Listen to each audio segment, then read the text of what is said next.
Hello friends, welcome to my channel. આજે બનાવી રહ્યા છીએ આપણે મંચુરિયન.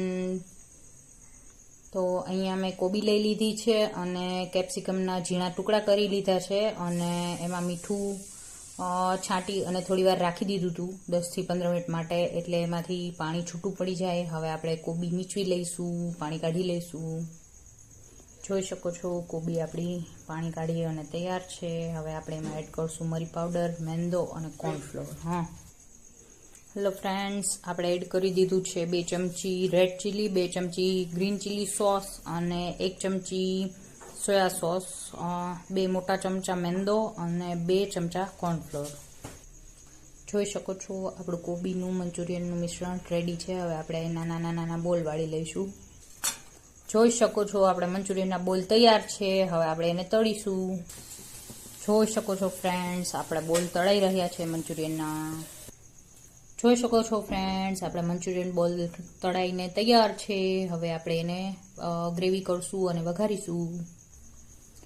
એના વઘારવા માટે આપણે તેલ ગરમ મૂકી દીધું છે. જે બાઉલમાં મંચુરિયન તળ્યા હતા આપણે એ જ બાઉલમાં તેલ મૂક્યું છે. 1 મોટો ચમચો તેલ લીધું છે.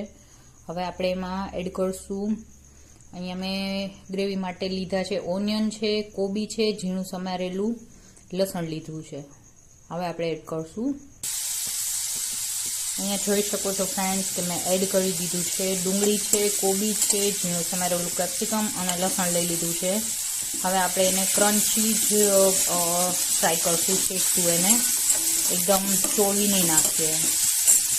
એમાં એડ કરશું આપણે બધા સોસીસ. હવે જોઈ શકો છો ફ્રેન્ડ્સ, 1 ચમચી રેડ ચીલી, 1 ચમચી ગ્રીન ચીલી અને 1 ચમચી સોયા સોસ એડ કર્યો છે. મેં મંચુરિયન બનાવવામાં કે ગ્રેવી બનાવવામાં મેં ક્યાંય પણ આપણે આજીનોમોટો કે વિનેગર એનો યુઝ નથી કર્યો.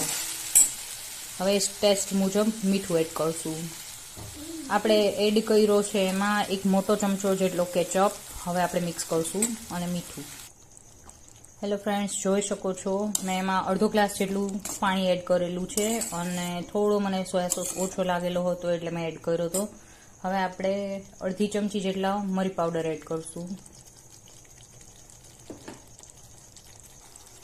હેલો ફ્રેન્ડ્સ, જોઈ શકો છો આપણી ગ્રેવી તૈયાર છે. હવે આપણે એડ કરશું મંચુરિયન.